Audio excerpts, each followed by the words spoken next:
Le guide de l'auto. Hugues, on en parlait en début d'émission, les batteries des véhicules hybrides, les batteries des véhicules électriques. Sur le marché de l'occasion, c'est une question qui revient souvent au guide de l'auto. Absolument. En termes de qualité, la solidité, puis aussi... Fiabilité à long terme. Fiabilité à long terme, parce qu'on le sait qu'il y a eu de plus en plus de véhicules qui arrivent sur le marché des véhicules d'occasion avec des batteries qui ont 8 ans, 5, 8, 10, même 12 ans, là, avec les plus anciennes. Et puis, évidemment, les garanties sur ces batteries-là, elles sont échues.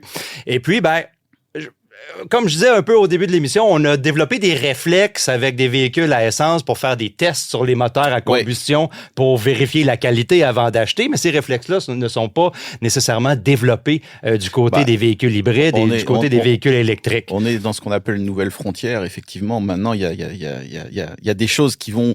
Il y a des réalités qui vont entrer en ligne de compte alors qu'on sort d'une logique de l'électrique neuve. Ouais. On commence à vraiment rentrer là sur l'électrique du second marché. Et là, on est face à beaucoup d'inconnus.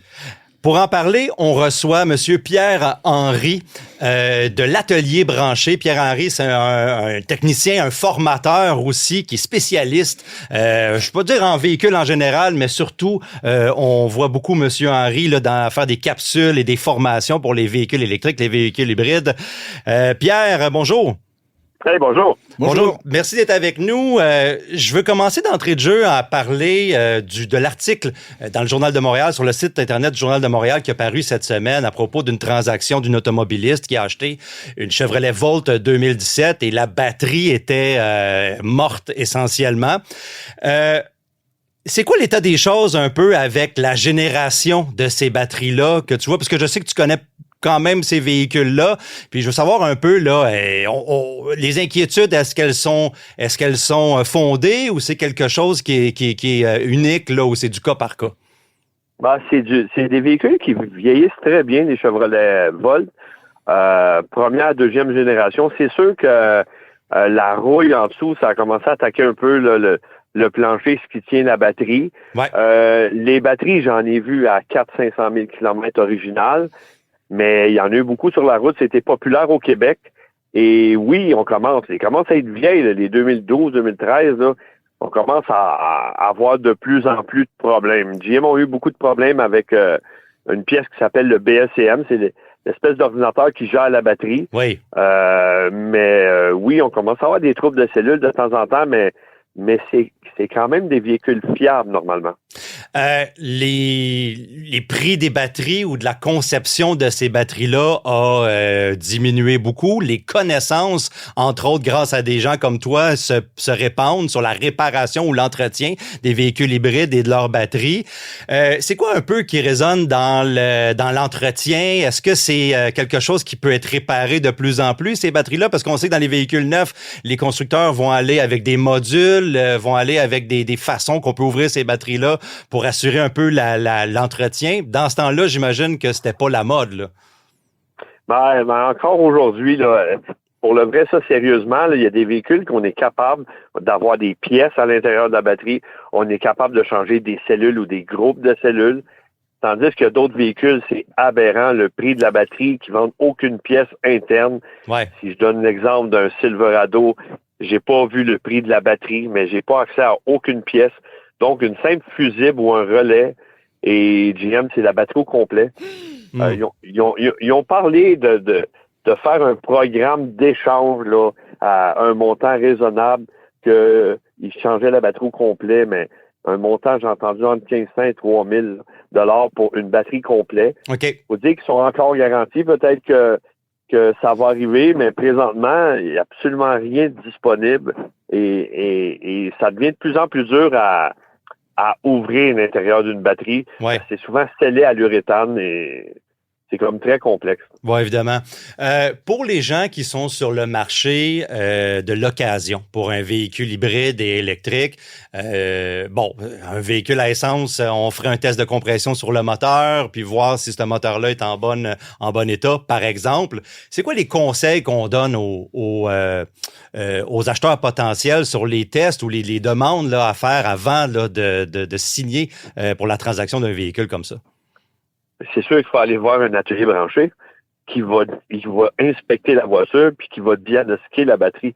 On a des appareils aujourd'hui qui sont capables de faire un test dynamique sur la route et il va être capable de diagnostiquer si la batterie est en santé ou pas. On va être capable de donner l'état de santé de la batterie. OK. Et c'est sûr que ça va afficher beaucoup la valeur du véhicule puis si ça vaut la peine de l'acheter. Là.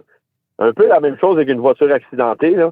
Si c'est une réparation de 20 000 sur une voiture accidentée, la première question, c'est OK, mais est-ce que la batterie est en santé? Est-ce qu'on peut continuer? Ouais. Est-ce qu'on peut faire les réparations ou après avoir réparé le véhicule, on s'est dit mais le véhicule ne vaut pas grand-chose parce que l'état de santé de la batterie.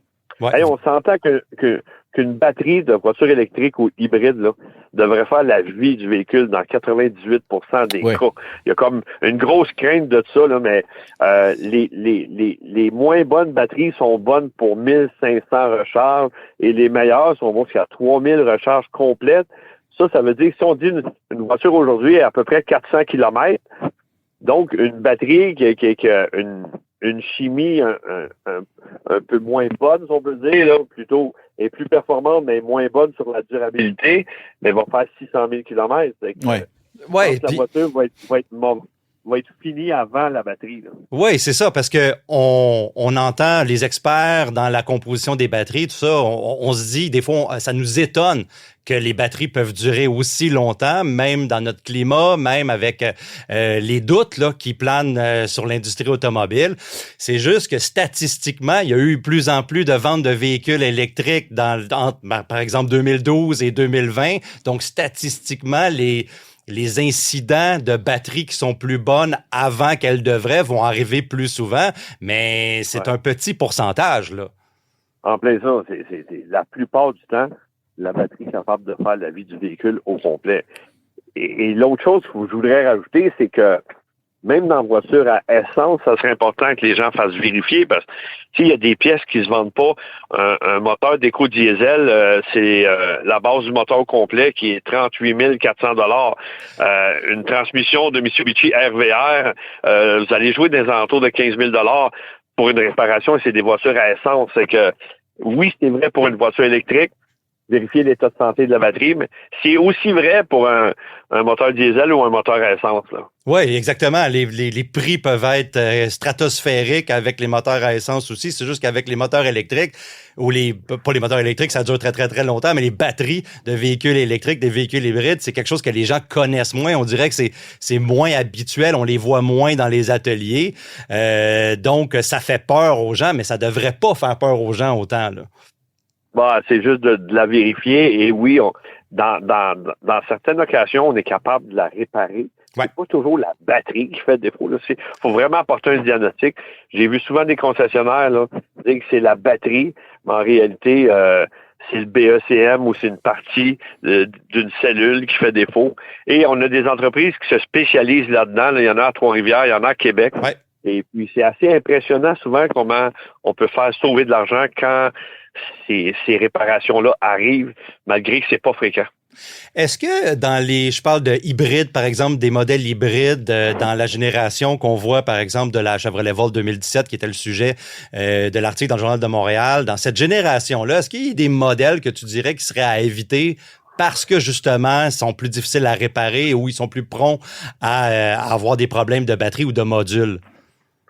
Oh mon Dieu Seigneur, je sais que la Chevrolet Volt, non, c'est quand même une bonne voiture à acheter dans l'usager, tout en la faisant inspecter. Dans les voitures hybrides, là, il y a quand même une fiabilité, là. J'ose pas dire un manufacturier. C'est sûr que Toyota vient en tête de liste côté fiabilité de la batterie. Ouais. Il y a une technologie de batterie là au nickel hydreux métallique et puis pour le vrai, ça fait la vie du véhicule la plupart du temps. Ouais. Là, après ça, on est tombé dans les batteries au lithium pour avoir un peu plus d'autonomie et des hybrides branchables. Je pense que ce qu'il faut plutôt éviter, c'est quoi le type de comment on en prend soin de la batterie, la voiture comme telle. Une batterie, là, ça n'aime pas les moins 25 et ça n'aime pas les chaleurs extrêmes. Donc, il y a des systèmes de refroidissement. La batterie peut être climatisée dans bien des cas. Et puis, ces systèmes-là doivent être en ordre et bien entretenus, là. Sur le marché, qu'on va dire dans le jargon atelier, là, le marché secondaire, le marché jobber, est-ce que il y a de plus en plus de manufacturiers de pièces du marché secondaire qui s'aventurent dans des pièces de remplacement maintenant? Ce que je veux dire, c'est est-ce qu'il faut absolument tout le temps passer par le concessionnaire ou il y a du choix quand même dans les pièces de remplacement? Ah ben ça s'en vient de mieux en mieux, sérieusement, là.